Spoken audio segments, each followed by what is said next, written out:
En un difícil año de elecciones presidenciales, Estados Unidos se ve envuelto en tensiones raciales muy complejas. Las muertes de jóvenes negros inocentes y no armados a manos de la policía ha provocado grandes protestas, algunas que terminan en mucha violencia. Y así ha surgido un movimiento que se llama Black Lives Matter o Las vidas negras importan, que se está convirtiendo en una organización política afroamericana muy influyente. Pero por supuesto, la discriminación racial no es monopolio de los Estados Unidos. Ocurre en muchas otras partes, particularmente en América Latina. Para hablar del complicado tema de la raza, tengo en el estudio hoy a Kathy Schneider. Ella es profesora de American University y ha publicado varios libros sobre discriminación racial, étnica y sobre los grandes movimientos civiles. En su último libro, cuyo título es El poder policial y los disturbios raciales, la profesora Schneider examina la tensa relación entre las fuerzas policiales y las minorías en todo el mundo. Esta es mi conversación con Kathy Schneider. Durante muchos años en América Latina, muchos políticos y intelectuales, periodistas han dicho que no hay racismo, que debido a que la mayoría de la población en la mayoría de los países es de raza mixta, no hay espacio para el racismo. ¿Usted qué cree de eso? Bueno, la raza es una construcción social. Fue creada para justificar la explotación, la esclavitud y la expropiación de la tierra. Esto ocurrió a lo largo y ancho de las Américas. La raza se inventó en nuestro continente.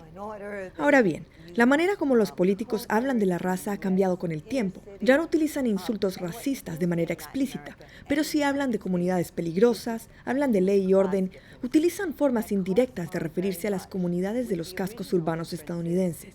Y lo que sí vemos, tanto en América Latina como en los Estados Unidos, es que hay enormes diferencias de clase. Pero hay quienes argumentan que el racismo como el que se vio en Europa, por ejemplo, donde se trató de exterminar a toda una población por su etnicidad, en América Latina no pasó. Mire esta cita del afamado, el muy respetado historiador mexicano Enrique Krause. Mire lo que dice el profesor Krause. El racismo a la europea, ese racismo que además de maltratar, discriminar y perseguir a veces intenta exterminar a otros por su etnicidad, ha sido la excepción y no la regla en la América Latina moderna. ¿Qué cree usted de esto? Bueno, eso no es del todo acertado. La realidad es que dependía mucho de los conquistadores de diferentes regiones. En los lugares que necesitaban esclavos, los mantenían con vida, ya fuesen esclavos indígenas o africanos. En los lugares en que se querían apropiar de la tierra, los exterminaban. Es el caso de las poblaciones indígenas de la Argentina, con los llamados gauchos, que eran como los vaqueros estadounidenses. En Estados Unidos se exterminó a los indígenas nativos y se esclavizó a los africanos. Brasil también esclavizó a los africanos, así que realmente dependía del interés de aquellos que disponían del poder. Usted argumenta que en América Latina no es solamente sobre el racismo, sino que es sobre clase social. Pero fíjese que Cuba, por ejemplo, es un país que ha luchado por décadas para tratar de eliminar la diferencia entre las clases socioeconómicas. Mire cómo es la estructura del gabinete ejecutivo del gobierno de Cuba. Y esto es en un país donde, de acuerdo a ciertos cálculos, cerca del 70% de la población es de raza negra. ¿Qué piensa usted del racismo en Cuba? Bueno, en Cuba el Estado creía que eliminando la desigualdad social también eliminaría la desigualdad racial. De hecho, nunca reconocieron que existía desigualdad racial. Así que existen dos problemas. El primero es que no eliminaron del todo la desigualdad social ni política. Y el segundo es que como nunca aceptaron que existía la desigualdad racial, no han podido afrontar las desventajas específicas de los cubanos negros.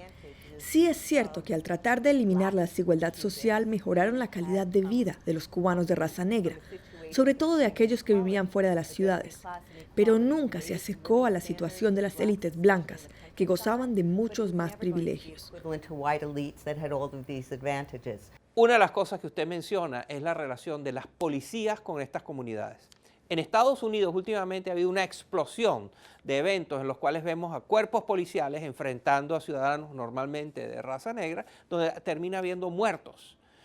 Esto se ha agudizado en los últimos tiempos. ¿Por qué? ¿Por qué ahora? Creo que esto lleva pasando 30 años.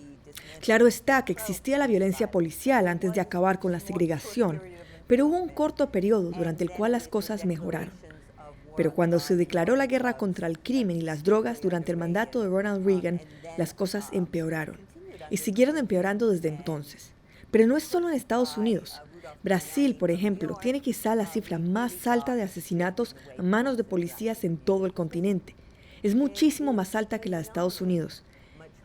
Y es una violencia enfocada hacia las favelas, donde existen personas pobres y negras.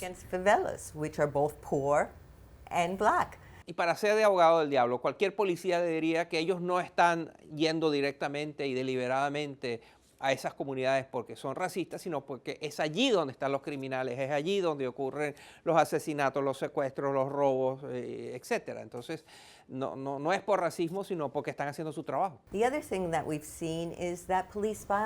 Lo que hemos encontrado es que la violencia policial no reduce la criminalidad. Lo primero que hay que entender cuando se trabaja en una región con altos índices de crimen es que la gran mayoría de las personas que viven allí son víctimas o potenciales víctimas, no criminales. Las estrategias realmente exitosas buscan interactuar con la comunidad. Es decir, se pasa de un sistema de recompensa y castigo en el que se premia a los policías por el número de arrestos a uno en el que la policía colabora con la comunidad para solucionar problemas. La profesora Kathy Schneider es una experta en temas de racismo, de discriminación racial y la manera como las fuerzas policiales en diferentes países interactúan con estas comunidades. Muchas gracias, profesora Schneider. Thanks very much.